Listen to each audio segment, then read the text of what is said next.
Conversaciones elegantemente informales desde la autenticidad del ser. Este podcast fue creado con el propósito de contar historias, anécdotas, darle voz a las experiencias a través de invitados maravillosos y también contar con el aporte y las herramientas de expertos para nuestro desarrollo personal y profesional. Yo soy Mariale y bienvenidos a tu podcast En Contraste.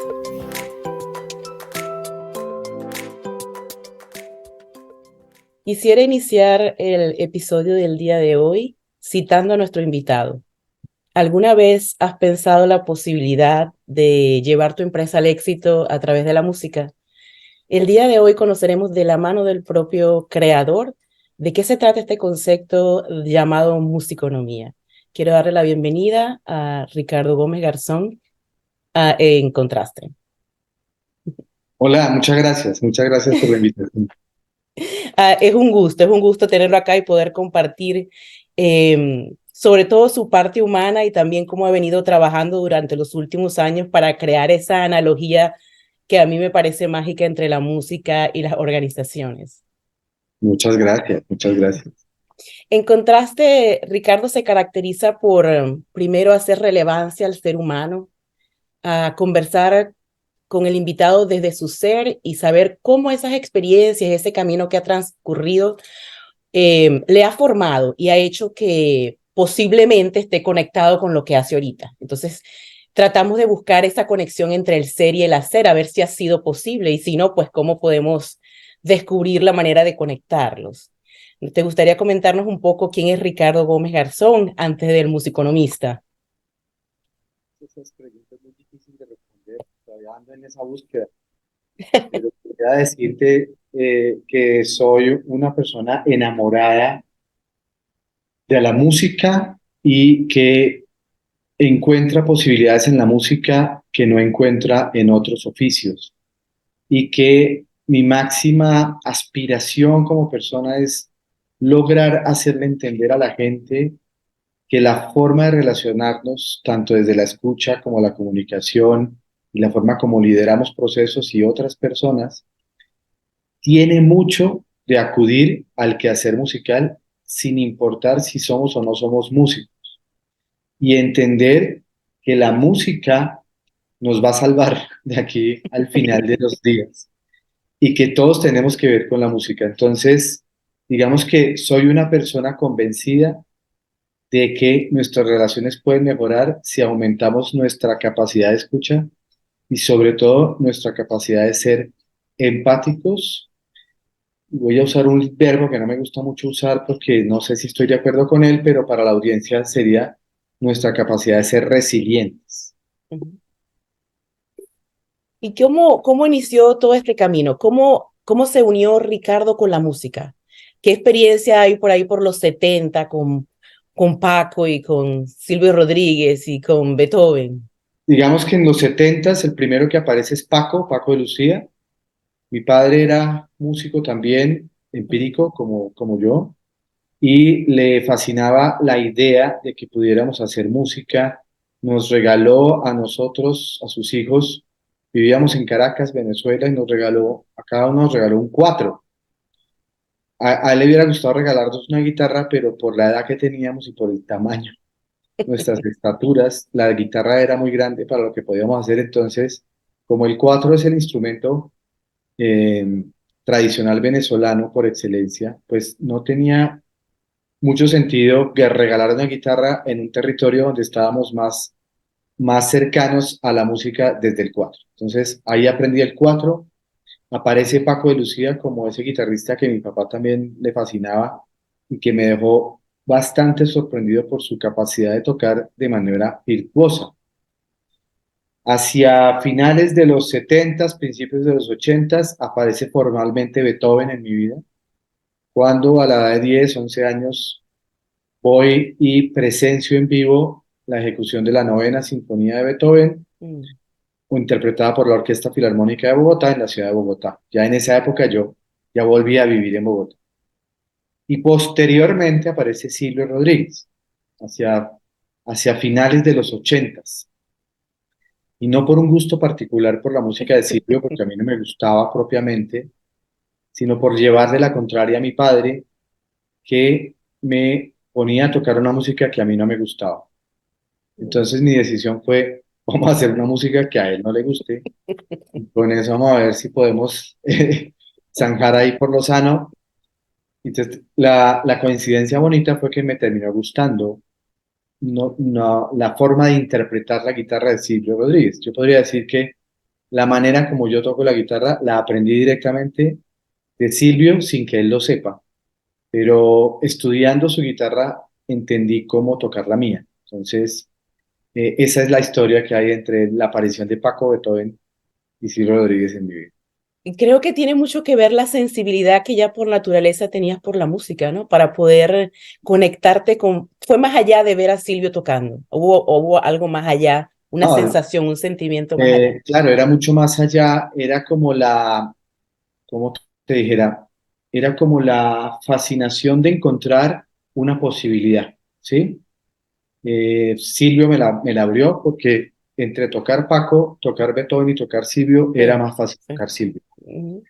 sin que sea una música más fácil, sino que era para mí más fácil tocar Silvio. Entonces entendí que tenía una voz ahí y tenía una posibilidad de comunicar a partir de cómo yo podría hacer la música en la guitarra, sin importar si copiaba al pie de la letra las mismas versiones de Silvio o si me atrevía a hacer mi propia música. Mucho tiempo después de eso me atreví a hacer mi propia música, muy distante a la sonoridad de Silvio, porque ni siquiera tiene letra.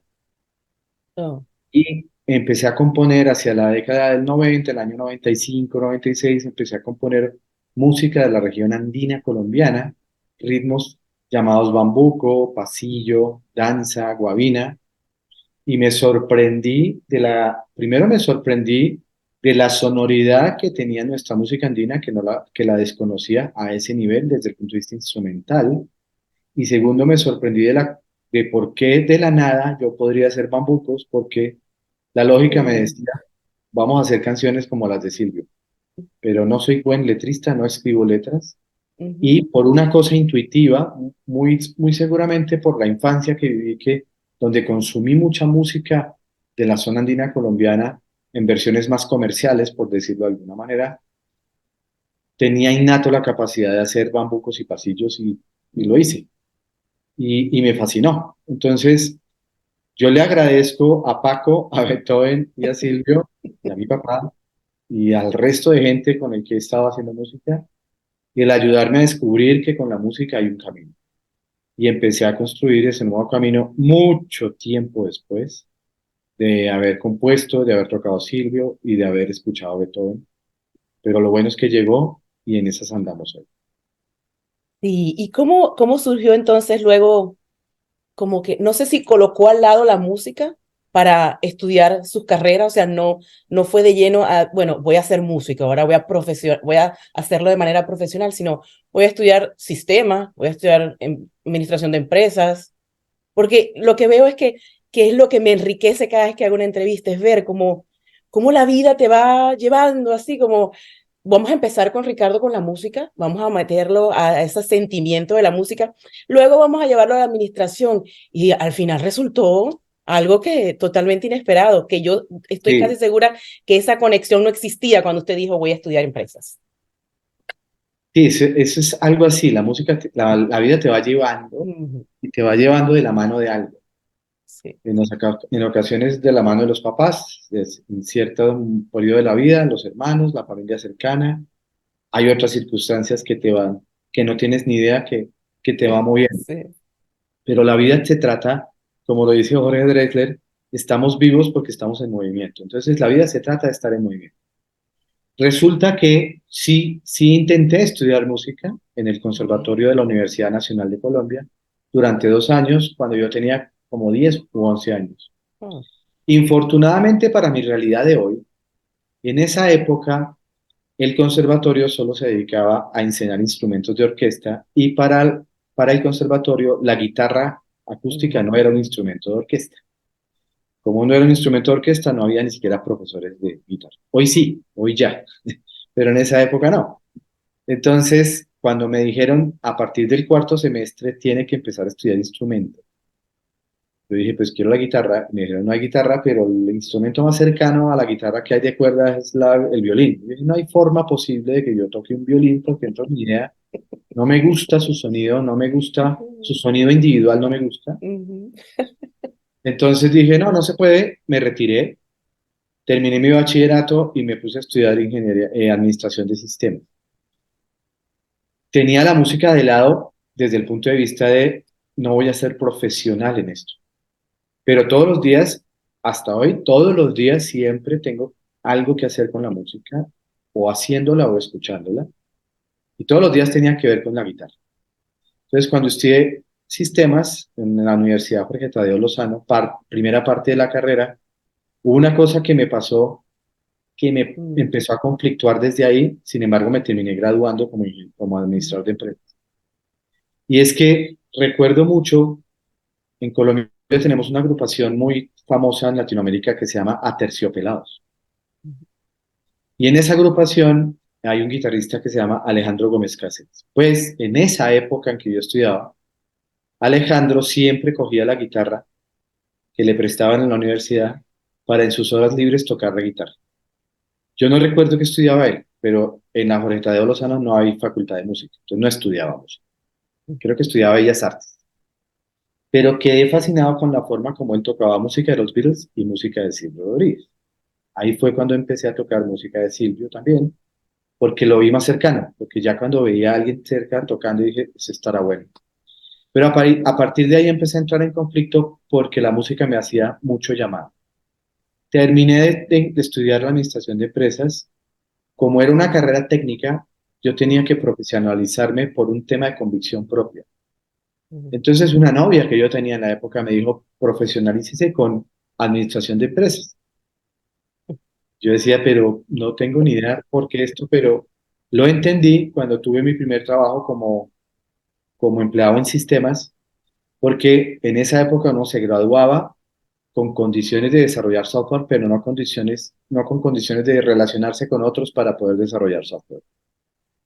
Entonces, cuando estudié administración de empresas, entendí de qué va el ámbito corporativo y pude ejercer mejor mi profesión como Como administrador de dijiste. sistemas. Sin embargo, tuve una crisis muy fuerte, como en noveno semestre, decidí que no era la carrera. O sea, ya había una primera carrera que no era. Decidí que esta segunda tampoco era, porque encontré muchas opciones en la música. Empecé a hacer música como más seguido, amigos de la música y el ambiente me fascinaba. Todo lo que tenía que ver Mm, con hacer música, la bohemia sobre todo. Entonces tuve la intención de retirarme de la universidad para dedicarme a la música. Y otra novia que tenía en ese momento me dijo, no sea bruto, no, ya vas noveno semestre, gradúese. Entonces me retiré, descansé un año y me gradué. ujú, Como frustrado un poco porque dije, a mí lo que me gusta es la música, yo he debido estudiar música, entonces tenía ahí los sistemas y la administración de empresas ahí. mm, Ejercí mi profesión primera durante 13 años, en lugares que no me gustaron, ni en situaciones que me gustaran, pero había un deber ser ahí que decía, yo hice esto, que lo voy a hacer. Infortunadamente a veces soy demasiado responsable. Me hubiera gustado mandar todo al chorizo, pero no era así. Hasta que llegó un momento en mi vida en que sí dije, tengo que pensar en qué hacer urgente, porque no la estoy pasando bien. Y ese momento en mi vida fue separarme, ok, porque al separarme, eso me dio un mensaje de hay que hacer urgente algo con la vida, más allá de estar cumpliéndole a alguien, porque así mm, toca. Como volví a quedar solo, dije, esta es la oportunidad. Porque cuando me casé dije, tengo una responsabilidad muy alta en construir familia, tengo que seguir por esta línea en los sistemas, entre comillas, pero cuando me separo digo, aquí tengo la oportunidad de la vida de rehacerme como profesional. Y en ese momento decido, gracias también a un poco de influencias que me llegan, que debo dedicarme a la música. Y me dedico a la música. Me retiro y empiezo a hacer música. Y empiezo a formarme empíricamente como guitarrista.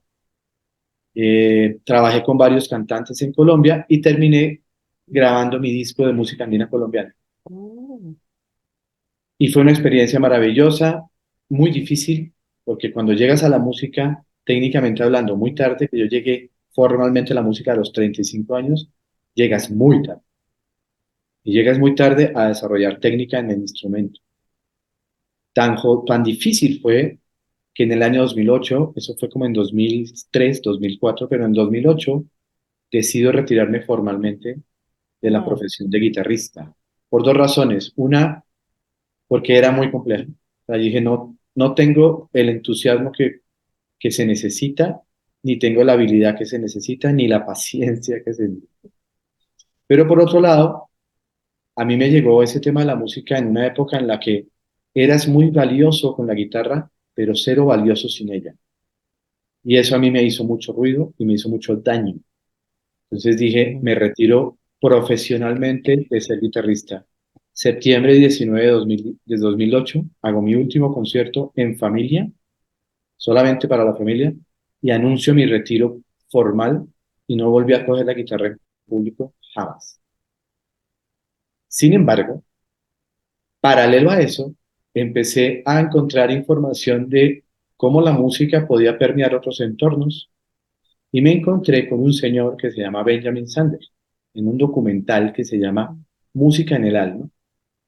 La traducción en español, porque la traducción literal del inglés es tocando sobre una nalga. Y a este señor lo vi tan entusiasta hablando de la música, sobre cómo manejar relaciones y cómo desarrollar talento a partir de la música, que a mí me explotó la cabeza, porque dije, aquí es. Y el aquí es que encontré que tanto la administración de sistemas como la administración de empresas tenían todo el sentido para poder dedicarme a lo que había decidido en ese momento dedicar. Eso llegó en 2007, o sea, un año antes de retirarme de la profesión. Y ahí empecé a investigar sobre cómo tenía la relación la música con nuestros entornos cotidianos y corporativos. Y encontré una información increíble que me dio pie para empezar a trabajar el concepto de lo que posteriormente se llamó la musiconomía. Entonces fíjate que la vida lo va llevando a uno por recovecos sin que uno dice esto no es por acá, no era por ahí, claramente, pero la información y los aprendizajes que tuve sí eran necesarios Necesario. para eso, ¿sí? Entonces, por ejemplo, con la administración de empresas me pasó una situación y era que cuando yo daba soporte como ingeniero de sistemas, si hay algo que encontré fue la ingratitud, la falta de amabilidad y la Ujú. cero empatía del usuario final cuando tú estás dando soporte técnico. Y eso lo odié, o sea, me pareció detestable que la gente fuera tan desagradecida, tan poco culta y tan poco amable para pedir que la arreglen algo. Entonces, Ujú. me di cuenta de que era muy importante desarrollar capacidad para relacionarse con otros. Ujú. Y las materias que en administración de empresas parecían costura, en Colombia decimos costura, que es muy fácil, Ujú. como si coser fuera muy fácil. Muy fácil, sí. Todas esas materias que tenían que ver con el ser humano parecían no importantes y para mí eran las más importantes. O sea, para mí es más importante entender la psicología de alguien, entender antropológicamente cómo funciona un contexto, entender sociológicamente cómo funciona un contexto, que entender un estado financiero. Leer un estado financiero lo puede leer cualquiera, pero determinar cómo relacionarme con los otros no te lo dicen en la universidad. Entonces, la administración me dio una información que el 98% de la gente descuida y es cómo entender al ser humano para relacionarse con su contexto. Entonces, la administración de empresas debería tener mayor funcionalidad en el aprendizaje de la humanidad que en el aprendizaje de cómo mover unos números y cómo plasmarlos en un balance general o en un estado de pérdidas y ganas. Y eso fue lo que rescaté de la carrera, esa posibilidad de entender cómo nos relacionamos para armar empresa y empecé a desglosar el término empresa. Y el término empresa tiene todo que ver con el término música. Entonces, de ahí empezó a arrancar toda la simbiosis que nos trae a conversar contigo hoy. Sí, me siento totalmente identificada. También estudié administración. Ah, qué bueno, somos Y colegas. sí, y también tengo esa. Yo decía, bueno, pero ¿por qué si estudié administración me preocupa tanto el servicio al cliente? ¿por claro, qué si estudio administración y los trabajos que me salían eran relacionados? Siempre hacía lo que se necesitaba hacer. sí, Y yo decía, pero ¿por qué no me siento conectada con esto? Porque al final siento como un sinsabor en cuanto a la atención al cliente, sobre todo interna, entre los que estamos dentro de la compañía. Había como una individualidad innata que no permitía que al final los objetivos en común se realizaran, porque cada quien tenía una función, pero estaba totalmente desligado de la necesidad general. Yo decía, ay, aquí hay algo que no me está funcionando. Entonces, bueno, más adelante le diré cómo lo había nombrado yo en vez de musiconomía. Eso se lo tengo más adelante. vale. Entonces, si hablamos de la música, ¿por qué salió el nombre de musiconomía? Mira, musiconomía, ya cualquiera te diría que me la pasé 15 años estudiando el nombre y todo ese rollo, pero sería mentira, ¿sí? Cuando yo escribo el libro que se llama Musiconomía, cuando yo escribo el libro no se llamaba así, no tenía nombre, y el libro fue el resultado de una tesis para mi maestría de Administración de Empresas, en donde yo le propuse a la universidad que quería trabajar el concepto de cómo usar la música para desarrollar talento. Fíjate. Entonces, la tesis de la maestría fue el insumo principal para el libro. Escribimos el libro y conté con una editorial en Colombia de un profesionalismo inmenso. No es una editorial gigante como otras en el mundo, pero tenía una especialidad y era que el dueño de la editorial era músico. Mm, Entonces a él le fascinó la idea de poder editar el libro y lo hizo con muchísimo cariño. Un poco más de lo normal, es decir, hubiera podido cobrar y ya, pero le metió como más la ficha. Y una de las cosas que él se puso en la tarea de hacer fue conseguir el nombre. Entonces, el nombre de Musiconomía sale porque Andrés Barragán, que es el dueño de esa editorial, que se llama Punto Aparte, se dedicó a ver un nombre que fuera contundente, comercial, que tuviera sentido, que cuando la gente leyera el nombre dijera, claro, ya entiendo de qué se trata. Y un día me mandó como un mensaje a WhatsApp como a las 4 de la mañana. Me dijo, Las horas inspiradoras. tengo el nombre. Y me pasó el nombre y le dije, ese es el nombre. Entonces no te voy a decir que me lo inventé yo, se lo inventé. Pero Estoy fue gracias convencido. al resultado de lo que usted quería expresar. Él entendió lo que usted quería Por decir. supuesto, él era un enamorado, es un enamorado de ese proyecto, y entonces pues el nombre lo vio él, eh, para ponerle el nombre al libro. Y después me di cuenta de que no solamente era un libro, sino toda una metodología. Entonces Mm. hoy es una metodología que se llama así, música. ¿Y cómo la define? ¿Qué podemos decirle si las personas le preguntan qué es musiconomía, de qué se trata, qué queremos, qué vamos a encontrar dentro de musiconomía? ¿Qué podrías decir? Al principio lo que primero la gente trata de hacer es partir en dos la palabra, música y economía. Ajá.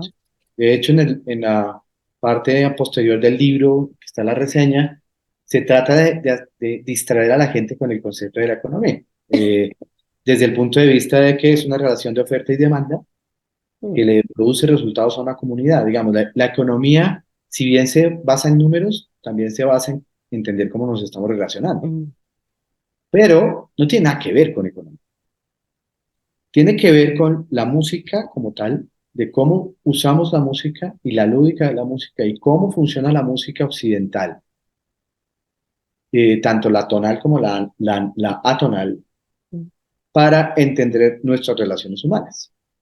Cómo escuchan los músicos, cómo se ejerce el mm, liderazgo desde la metáfora de la dirección de orquesta, cómo se desarrolla talento, cómo conversar los músicos para emocionarnos, cómo entendemos la técnica, cómo entendemos el virtuosismo y todo ese rollo que tiene que ver con el quehacer musical y que permea potentemente los ámbitos corporativos donde más adolecemos de estas habilidades. Es donde más adolecemos de empatía, escucha, liderazgo en los ámbitos corporativos. Y el corporativo cree que no. Entonces mm, ahí ya tiene que ver la anomía con la economía, y es el hecho de tú puedes volver tu empresa más productiva si pones el dinero en el lugar correcto.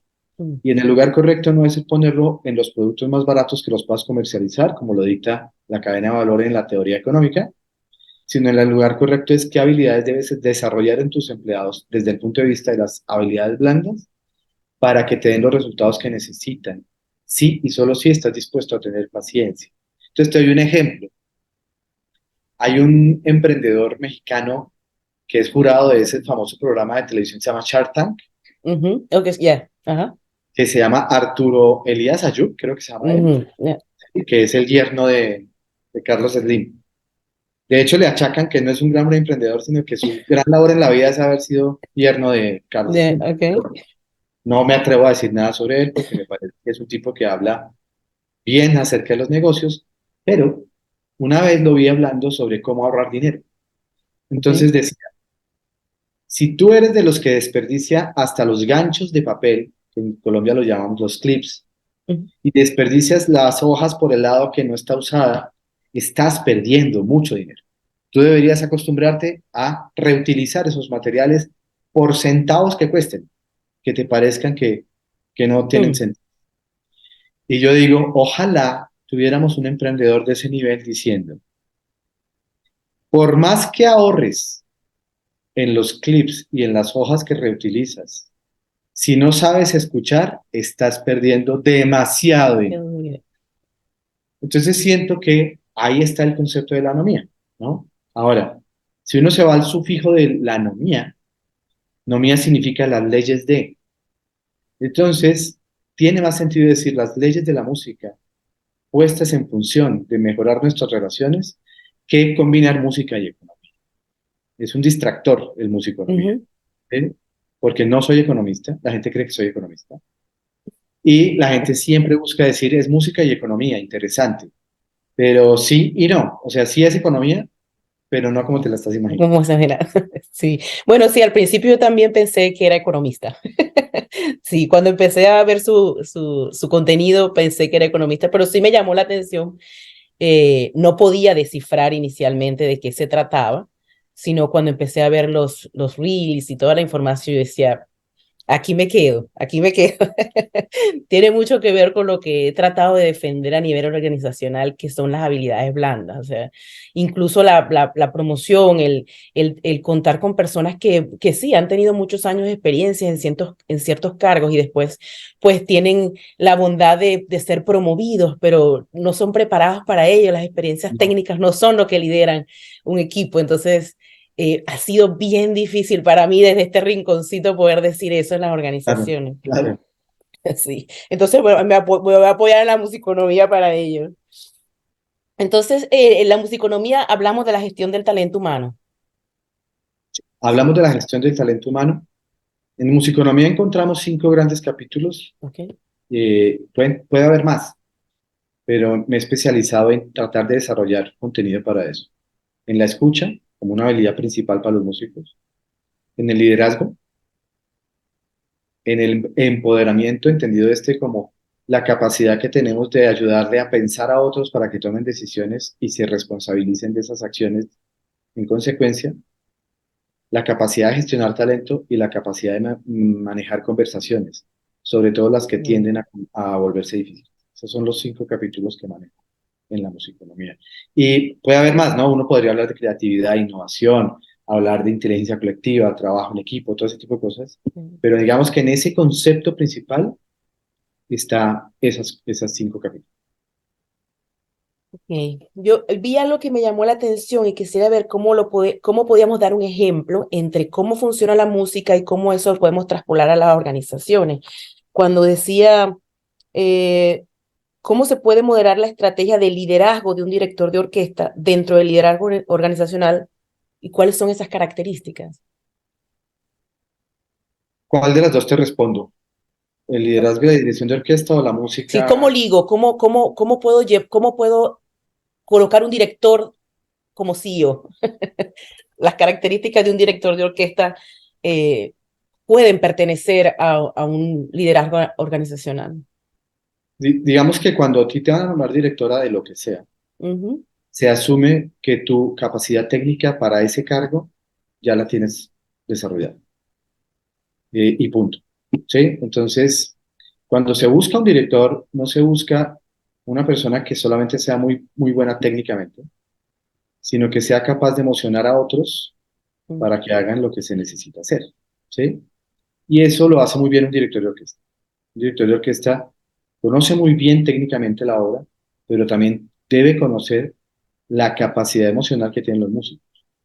y buscar la manera de recordarles cuál es el motivo, no solamente el motivo musical, que es lo que dirige, sino el propósito de cada músico que está sentado en cada uno de los atriles de la Mm, orquesta. Y desde ese punto de vista, le corresponde al liderazgo gestionar emociones más que la técnica de los músicos. Como te digo, el director de orquesta ya asume que todos los que están sentados ahí conocen el instrumento. Como ya asume eso, sus conversaciones nunca van al ámbito técnico. Las conversaciones van al ámbito interpretativo y al ámbito emocional que ayuda a que la interpretación sea lo suficientemente contundente para que el público también se emocione. Entonces son conversaciones que van más de la mano con alinear desde las analogías cómo podemos emocionarnos versus lo que técnicamente exige el instrumento o técnicamente exige la obra. Pero la conversación siempre va desde el punto de vista emotivo e interpretativo. Eso le ayudaría mucho a un director, a un CEO, a realizar su equipo de trabajo para lograr resultados efectivos. Lo que pasa y la diferencia que puede encontrar uno desde la música con el corporativo es que en el corporativo siempre hay afán. No sé de qué, pero mm, hay afán. mm, Siempre están de afán, de afán, de afán, no hay tiempo, no hay tiempo, no hay tiempo. Y hay otros que dicen, soy muy importante, soy muy importante y soy el más importante. mm, Entonces, la verticalidad que hay en un mm, corporativo es muy distinta a la verticalidad que hay en una estructura sinfónica. Porque la verticalidad de la estructura sinfónica está hecha para facilitar las mm. relaciones musicalmente hablando, pero no significa que toca rendirle pleitesías a todos como si pasa en ciertos corporativos, ¿no? Entonces, lo que sirve de la música es ayudarle a ese SEO a hacerlo mucho más sensible a lo que tiene en las manos, porque la música y las empresas, Juan, son muy parecidas, digamos. Las orquestas y las empresas no tienen nada distinto que reunirse para resolver un problema en conjunto. Lo que pasa es que las orquestas hacen música y las empresas resuelven otro tipo de problemas, pero la manera como se relacionan para entender el problema y hacer la ejecución en conjunto es exactamente la misma, no hay diferencia. Entonces las empresas son musicales por naturaleza, solo que versus las orquestas, pues las empresas casi nunca suenan bien, ¿sí? Porque casi nunca están afinadas. No hay nada. ¿Sí? Sí, yo me lo imagino cuando me lo está describiendo y cuando lo estuve leyendo, yo me lo imaginaba para que ese CEO pueda ejercer el liderazgo desde la emocionalidad, desde que pueda entender el concepto real de lo que es un liderazgo, de lo que es manejar un equipo, de motivar al equipo a que pueda cumplir su función, a empoderarlos, a ayudarlos a que definan cuáles son sus habilidades y ponerlas en uso. Yo me imagino al CEO quitándose el traje, el saco, enrolándose las mangas y sentándose con todo el grupo a intercambiar información como uno más, que no es cuestión de Y, cargos. y de hecho sí lo hacen, ¿sí? Ujú. También estamos un poco manejando un cliché sobre ese SEO que nos Sí, quita la sí. camiseta, ¿no? Que no se unta, digamos. Si se untan, lo que pasa es que se vuelve tan estratégico el cargo que se Ah, les olvida la humanidad que hay detrás allá, ¿no? Solo están pensando en cómo hacer crecer esto y a dónde quiero llegar, ¿no? Entonces es un tipo como Bill Gates, pues él está pensando en eso y le importa que 70.000 empleados estén debajo de él, pues que no le importe mucho porque él lo único que quiere es crecer porque asume que todos los 70.000 o más empleados que tenga eh, van a ayudarle a llegar hasta allá. Entonces se vuelve un tema tan estratégico que se les olvida acercarse a la gente. ujú, Porque el quehacer musical, si bien cuando el compositor como Beethoven, Bach, Mozart, todos esos pensaron sus sinfonías o sus grandes obras, tenían pensamiento estratégico, la ejecución no es estratégica. La ejecución es táctica en el aquí y el ahora. mm, Lo haces con la persona que tienes al frente, no con lo que desearías que hiciera la persona. Lo mm, haces con el que tienes ahí. Ese es el que tienes. Entonces, con el que tienes trabajas. No podemos seguir trabajando en los deseos, que es un poco lo que hace el SEO. Bueno, ahora acaba de salir un nuevo término, deseo. Ok, perfecto. Deseo, me suena. ¿Sí? Que es el hecho de, el SEO siempre está con deseos. Deseo, deseo. No sé si te has dado cuenta que el corporativo, el CEO o la CEO de un corporativo siempre desea que su empleado fuera mejor. Sí, todos deseamos, pero es que con el deseo no se vive. Se vive mm, con la realidad, con lo que hay, con lo que hacemos, no con lo que decimos y no con lo que deseamos. Luego, cuando hablamos del director de orquesta, la mejor manera de evaluar a un director de orquesta es con el sonido que tiene su orquesta, no con las intenciones y los deseos que tiene con ella. A la oyes sonar y dices, "Ay, aquí hay un gran director". Si suena muy Mm, mal, pues no tenemos un buen director, a pesar de que él diga que es bueno, ¿sí? Ahí hay una diferencia, que es la incapacidad que tenemos de tener la paciencia para hacer la música tácticamente, que es cuando no me no remango, me- ¿sí? Pero sobre todo la cantidad de intermediación burocrática que hay en algunas mm, organizaciones mm, y el enamoramiento por el procedimiento. Hay empresas que están mm. enamoradas del proceso, enamoradas, aman esa vaina, ¿sí? No te resuelven porque el proceso es más importante. Entonces, si bien en la estructura sinfónica pareciera que fuera similar, en el sentido de que si la sinfonía número 4 de Tchaikovsky debe tocarse así, pues así debe tocarse, ¿sí? Sin embargo, la actitud para entender diferentes formas de interpretación, la música te la da más que en el corporativo. Las empresas que se enamoran del proceso están desperdiciando mucho dinero por cumplir solamente con el proceso. Entonces aparece un elemento en la música que ya no tiene que ver con un director de orquesta, sino la capacidad que tienen otros músicos de hacer jazz y de adaptarse a las situaciones y de reaccionar con lo que hay, porque odian la estructura, La estructura, trabajan con necesitan improvisación. seguimiento, necesitan una estructura base, pero estaría bueno no tenerla, ¿sí? Y Ujú. entonces juegan con eso y se dan el tiempo de construir cosas a partir de eso y están todo el tiempo preparándose para estar preparados. O sea, el improvisador es un profesional que se prepara para estar preparado. Y solo puede improvisar si sabe hacerlo.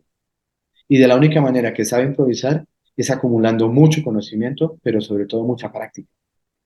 Porque otra de las cosas que diferencia lo de la remangada es que a veces tenemos CEOs tan técnicos que en la práctica no hacen mayor cosa, Bueno, ujú. ¿sí? Porque no saben cómo siquiera hacer una buena pregunta a un empleado que necesita ayuda. Y ahí también tenemos un bache importante que la música sí nos puede proveer. No hay músico que no se haya hecho a punta de práctica. El músico se hace solo a punta de práctica. Práctica, práctica, práctica. Y hay CEOs que solamente son teoría. Ahí también la música le aporta mucho al contexto corporal. Sí, yo no había relacionado o caí en cuenta del jazz y la improvisación. Me gusta mucho el jazz, pero no lo había analizado desde el punto de vista que se trabajaba solo base o su fuerte era la improvisación. Eso no lo había capturado yo. La escuchaba sin ese conocimiento previo de que, bueno, ahora tiene mucho más relevancia para mí, porque a mí la improvisación me da mucho nervio. Digamos, el jazz es un sistema de conversación por naturaleza. Mm, Y si tú te pones a darte cuenta, esto que estamos haciendo tú y yo es un mm, proceso de improvisación. ¿Sí? No te conocía, te no. conozco hoy. Sin embargo, estamos en capacidad de sorprendernos con lo que está pasando, de aceptarnos lo que está pasando, de adaptarnos a lo que está pasando y de construir una historia en conjunto. Entonces, estamos improvisando. Y eso lo hace un jazzista todo el tiempo.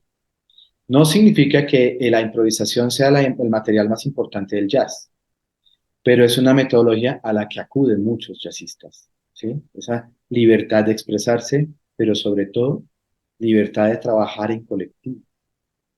Porque al jazzista Mm. lo único que le importa es el resultado colectivo, no le importa el resultado individual. Siempre está propendiendo porque el resultado sea colectivo, al igual que en la música.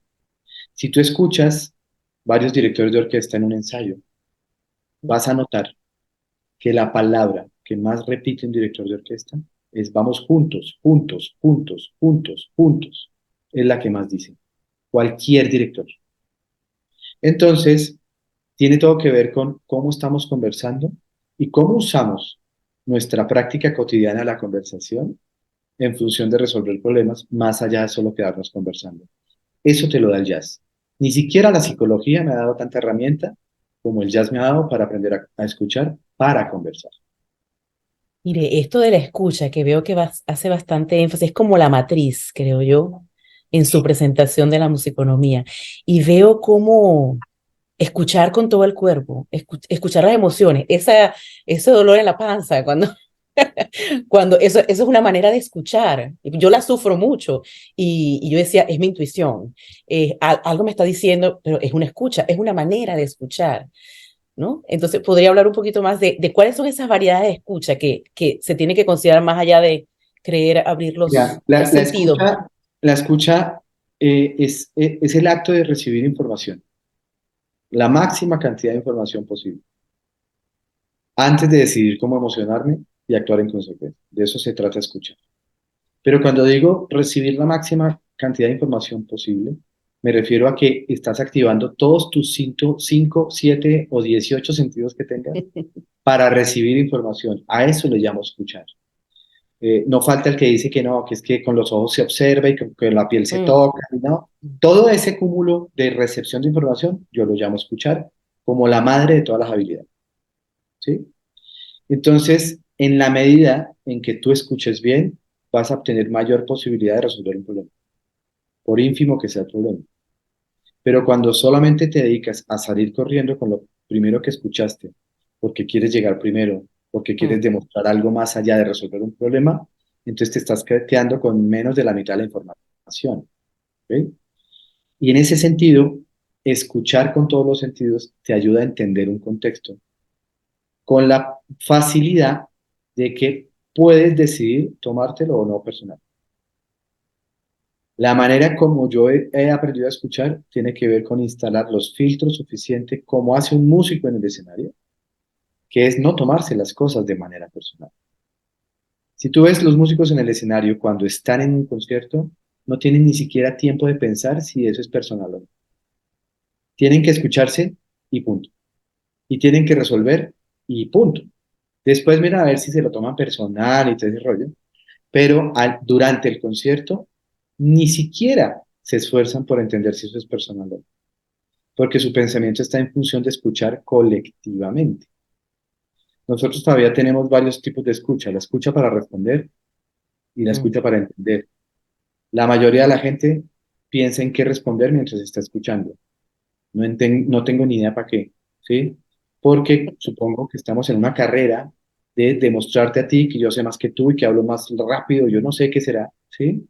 Pero cuando estamos en una conversación no se trata de ganarle al otro, porque en el justo momento en que sientes que tienes que ganarle al otro, se acabó la conversación.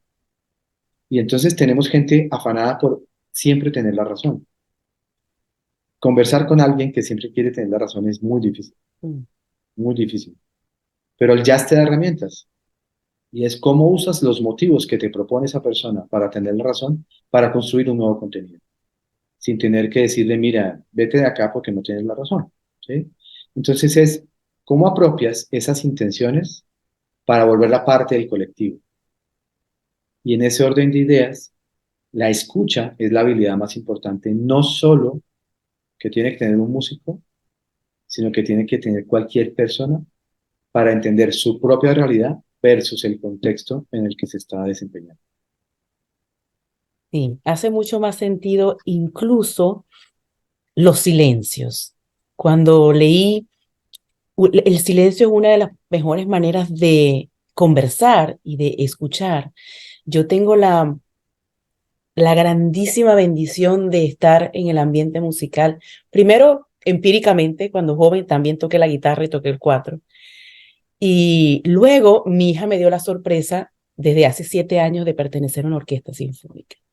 Por Qué eso me bueno. siento tan vinculada Qué con lo que está bueno. diciendo, porque he vivido el proceso detrás del telón, los ensayos, y yo vengo con preguntas como que, hija, ¿y cómo entendiste? O sea, todos se comunican solo con escucharse, con mirarse, con gestos, con levantar la mano, y ellas ya saben todo lo que van a hacer porque van todos por un propósito en común, pero ese trabajo que hay antes es tan mágico, es tan puro, y ellos están en su mundo y mi hija ya lo ve todo normal, porque es su estilo de vida, ¿no? Entonces, me siento totalmente identificada porque he vivido los dos escenarios, organizacionalmente y a través de la música, con la experiencia de mi hija que toca el contrabajo en la orquesta sinfónica. Qué belleza. Sí, sí, esta conversación para mí es súper enriquecedora. También tengo un material por acá que lo veo, que lo coloca en la música, que dice colocar la nota, mientras tenemos un silencio y colocamos la nota en el lugar preciso, es como colocar en las organizaciones a las personas en el lugar adecuado. Sí. Cuando yo estoy totalmente de acuerdo, sin embargo veo o quisiera su opinión de cómo, porque todo parece como muy orgánico. Cuando uno lo plantea, todo parece como muy mágico, sí, como que realmente no existiera ese apuro entre las organizaciones de que hay que cumplir metas, hay que cumplir objetivos en el departamento de ventas que nunca para. Entonces uno trata de integrar estas herramientas y le dice, no hay tiempo para esto, ¿no? Yo lo siento más que todo en el reclutamiento de personal, en la manera de reclutar la gente para poder ocupar cargos cuando tú en muy poco tiempo tienes que tener la habilidad de reconocer a ese ser humano con el que estás hablando, que generalmente se evalúa desde la parte técnica, la cual para mí tiene sentido ejecutando el trabajo, y luego preguntas rutinarias sobre las habilidades blandas que no necesariamente definen. Yo honestamente, de mi experiencia, lo último que he dicho es, cada situación tiene una respuesta diferente. Depende de con quién estoy hablando, que culturalmente, cómo es esa otra persona. No hay una sola manera de resolver un conflicto. Te puedo dar la base, que es la empatía, que es la capacidad de escucha, pero cómo va a resultar no lo puedo saber hasta estar en el momento. Es lo que he podido responder últimamente ya en las entrevistas, ¿no? Entonces, ¿cuál es su opinión al respecto en cuanto a colocar las personas de acuerdo a sus habilidades? Esa evaluación tiene que ser constante, aun cuando ya tienes el empleado adentro, Sí, ¿no? es una evaluación constante y es un tema de también darse cuenta de qué habilidades tiene un empleado más allá de las habilidades técnicas para la cual está siendo contratado, ¿sí? Esa capacidad sobre todo de desarrollar habilidad blanda, cómo escucha, cómo resuelve un conflicto, cómo toma decisiones, cómo se responsabiliza de esas acciones, todo ese tipo de cosas, en que los procesos de selección todavía creo que se quedan cortos en ese Ujú, sentido, porque se fijan mucho en lo técnico, tú lo decías, mucha técnica ahí, pero esa capacidad de resolver de acuerdo con el contexto, como tú lo dices, pues solamente la puede tener el empleado, o sea, esa persona. Y llegar a contratar a alguien porque es muy técnico, pero no tiene la habilidad de resolver desde lo emotivo, por ejemplo, pues puede ser un error. Uno de los grandes errores que veo que a veces cometen las empresas es cuando tienen un gran vendedor que vende millones y millones, lo ascienden a gerente de ventas, cuando la ujú, gerencia de ventas no es seguir vendiendo, sino desarrollar un equipo de trabajo para que siga vendiendo. Y en ese desarrollar equipo de trabajo no hay esa habilidad, ¿sí? Creo que nos estamos quedando cortos en evaluar muy bien la emocionalidad de cómo estamos usando las emociones en función de resolver problemas, más allá de demostrar que soy capaz de vender hasta un hueco ujú, porque llevo 27 años de experiencia, ¿sí? Eso es válido, digamos. A mí todavía me parece un poco absurdo cuando dicen necesitamos ingeniero de sistemas con 5 años en el sector de experiencia. Es que a mí me parece que 5 años de experiencia en el sector me parece un tema menor, ujú, porque yo puedo demostrarte experiencia en el sector, pero ser malísimo. Entonces es esa capacidad que tienes de adaptarte a la situación constantemente la que hace que un CEO o las personas que contratan tengan la posibilidad de decir, esta persona juega mejor en este cargo que en este cargo, pero para eso se necesita dar oportunidad, ujú, abrir el espacio a conversar para poder compartir las expectativas mutuamente, que eso tampoco veo que pase con frecuencia en el corporativo, que es qué espero yo de ti como empleado, pero tú qué esperas de mí si yo soy tu ujú, jefe, ¿sí? Y no necesariamente es espero que me pagues a tiempo y espero que me ujú, dejes ir al baño, sino espero que me dejes desarrollarme porque a mí me gusta ujú, ser creativo y entonces estoy en un cargo tan técnico que no me dejan ser creativo, pero créeme que yo soy muy buen creativo. Dar esa posibilidad ujú, está buenísimo, ¿sí?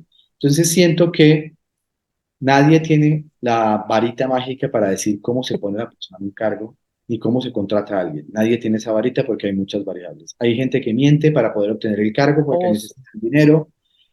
Hay gente que miente porque es así y punto. Hay gente que es muy honesta, entonces fuiste demasiado honesto, mejor sí, no trabajas con nosotros. Es que fuiste muy franco. O sea, yo, de sí. verdad, no entiendo cómo la franqueza, la sinceridad y la honestidad todavía deben regularse. Eso no lo entiendo. Me río Sí, porque mi esposo, y él me dice, yo le cuento, mira, no, es que tuve la entrevista y tal, ¿y qué dijiste? Tal, fuiste demasiado franca, eso fue demasiado sincero, pero pero es que eso esa no es lo mi entiende. realidad, yo no voy a Pero- mostrar a otra persona cuando entre a trabajar en la exacto, misma, eso no lo entiende. en Entonces, la como no hay una misma. varita mágica, lo único que ayuda a una persona a armar equipo es estar observando a su equipo, Ujú. observándolo todo el tiempo. Cómo resuelven la mañana, en la noche, cómo resuelven. Entonces, a ella puede hacer algo. Y crees Eh, en el movimiento interno, o sea, te contraté para esto, pero a medida que pasó el tiempo, veo que yo, tienes habilidades en otras claro, cosas. veo que haces estas cosas, puedes servir. No es te despido porque no hiciste esto. No, ¿dónde te Exacto, puedo colocar? exacto. Yo he tenido muchos procesos de coaching donde me dicen, que esa es otra cosa que tampoco entiendo, que contratan un coaching para decidir, para confirmar que deben expulsar a un empleado. No Mm, lo entiendo. Pero me lo han contratado para confirmar que hay que expulsarlo. Y resulta que el proceso de coaching arroja unas cosas que uno dice, esta persona tiene esta forma de actuar en ciertos contextos, ha demostrado que le gustan ciertas cosas, más que expulsarlo, reubíquenlo en otro lado, ¿sí? Y ténganle la paciencia suficiente para eso. Porque dicen, pero es como él no habla, no mm. es que no hable, es que puede ser que no lo dejan hablar. El sistema no está O hecho cuando lo dejan para... hablar, Ujú, no lo escuchan. ujú, Por eso es muy importante, en el SEO sobre todo, no hablo ya de reclutamiento como tal, ujú, sino dónde ubicar el talento. El SEO, lo único que debe hacer todos los días, sí o sí, es escuchar.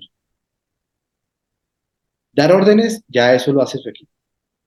Pensar como si fuera Beethoven, eso también lo puede hacer su equipo. ¿Sí? Pero el insumo que recibe cotidianamente desde la escucha para saber cómo catapultar a su empresa de manera estratégica, no lo hace sino escuchando. Y escuchando todo, sobre todo toda esa información que no es formal. mm, Hay un poco de información interesante, ¿no? mm, Por ejemplo, somos demasiado formales, ¿no? Que hay que separar la sala de juntas para resolver el problema del presupuesto este año. No conozco una sala de juntas que de plano no lo despida a uno. O sea, uno se siente como mm, mm. cómodo, es una cosa súper formal, súper seria, súper cuadriculada. La forma de pensamiento que propone una sala de juntas es aburridísima. No te permite decir, bueno, quiero ser creativo. No, es No puede imposible ser creativo, una correcto. sala de juntas. Tiene que estar Entonces, cuadrado, estructurado a una... ay, no, porque es que la sala de juntas, además porque la sala de juntas es así porque le gusta así al presidente, ¿no? Ujú. No buscan funcionalidad, sino estética las salas de juntas.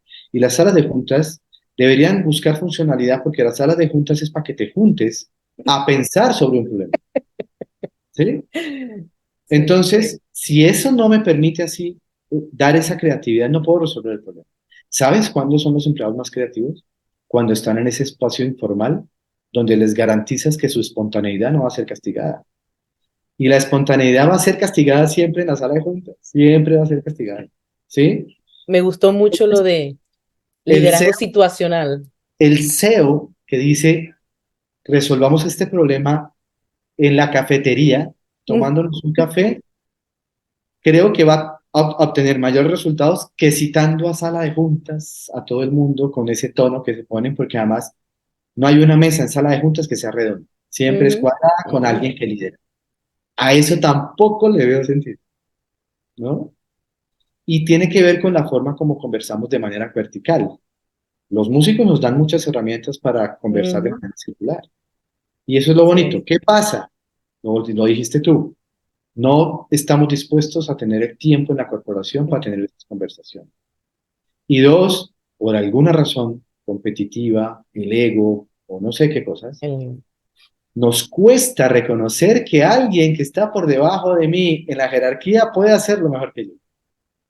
Cuando Y esa es la función del líder. qué bonito poder decir, qué bueno que existes tú y me vas a ayudar y entre los dos nos ayudamos. Eso sería lo lindo. Pero no, lo ven como un rival y entonces hay que mirar a ver qué hacemos para frenarlo o para no escucharlo o lo que fuera, ¿no? Y esa verticalidad, yo no digo que la verticalidad per se sea insana, pero hay que manejarla de una manera mucho más humana para entender que sí, que los humanos buscamos ser jerárquicos por naturaleza, Ujú. pero no como la propone el corporativo, sino porque ya hemos tenido la suficiente conversación para entender que mi rol puede estar en el cuarto atril de los segundos violines de la orquesta y no necesariamente en el concertino, y que todos vamos a Sí, salir no se hace felices. bien. Pero se necesita la conversación previa para eso, y eso nadie lo hace. Sí, lo cierto es que el concertino es concertino, pero no puede hacer nada si no existe el cuarto del atril. Él no puede Y, trabajar y el solo. concertino llegó allá porque pues tiene unas habilidades que Sí, el cuarto del atril o no tiene o no está dispuesto a tenerlas y ya, no pasa nada, ¿sí? no, y generalmente Ah, no lo acompaña el ego, no es el ego el que acompaña al no, concertino no, generalmente, no, es para una cosa nada. habilidad Ujú. que la tienes y ya, ¿no? Y el director Entonces, los reconoce a todos, no hay una... y en ese orden de ideas, al CEO le falta un poco más de escuchar dónde están sus... Mira, te voy a dar una anécdota que tal vez la leíste en el libro. Un violinista que ya no vive, que paz descanse, Antonio Sánchez, era el concertino de la Sinfónica Nacional en la década del 50.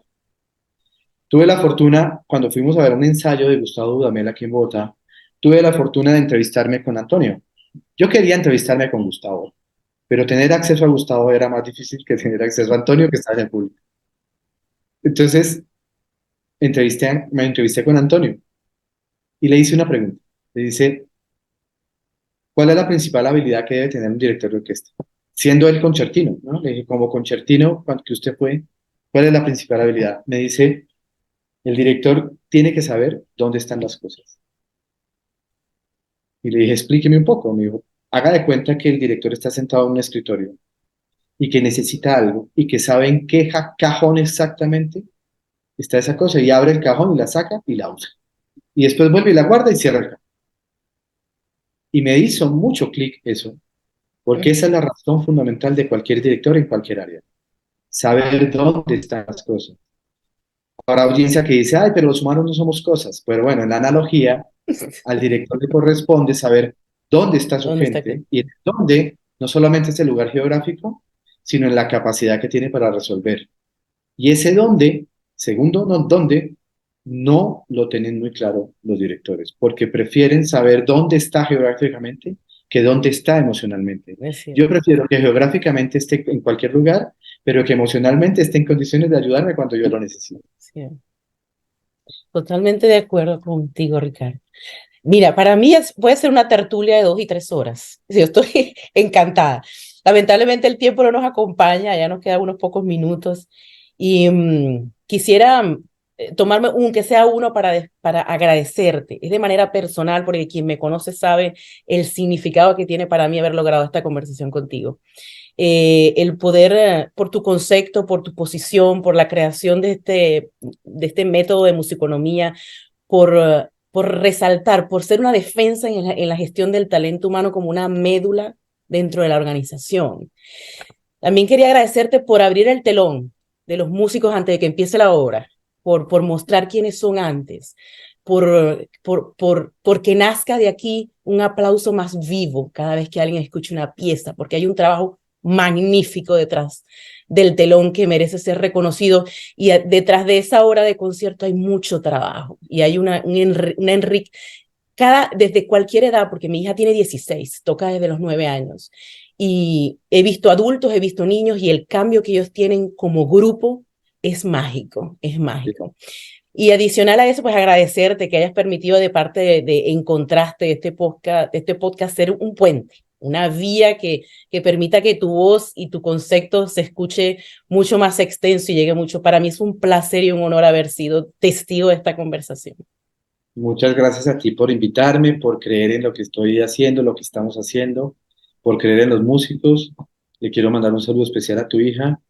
De plano Gracias. no la conozco, pero la considero héroe porque para mí los músicos tienen esa capacidad que no tienen otros profesionales de emocionarte con la emoción que es en el momento que es. Eso no lo hace ni siquiera un psicólogo, ni un abogado, ni el día que te pagan la nómina. El músico tiene esa particularidad de hacerte acordar de que estás vivo, porque Oh, la sí. música es realmente viva, como diría Aaron Copland. La música está realmente viva cuando tenemos oyentes realmente vivos. Y eso es gracias a que existen los músicos. Entonces, a tu hija y a todos sus colegas, mi admiración Sí. profunda. Te voy a hacer llegar algunas de las cosas que han tocado y Por bueno, favor. cada lágrima ha valido la pena porque cada concierto lloro, así sea lo más sencillo que sea, siempre lloro. ¿Quieres compartir tus redes sociales? ¿Cómo te pueden ubicar? ¿Cómo pueden Me hablar pueden contigo? ubicar en TikTok y en Instagram como @elmusiconomista. En LinkedIn como Ricardo Gómez Garzón. En YouTube también como El Musiconomista. Y ahí a la orden, la inquietud que tengan, las propuestas que tengan, los saludos que tengan, las felicitaciones. Ya no les invito a decir cualquier cosa porque los insultos que uno a veces recibe como que no tiene sentido que existan. Entonces, hasta allá no. Muy bien, muy bien. Ha sido un Gracias. placer, Ricardo. Totalmente Gracias. agradecida y que pases una excelente semana. Tú también. Chao, chao.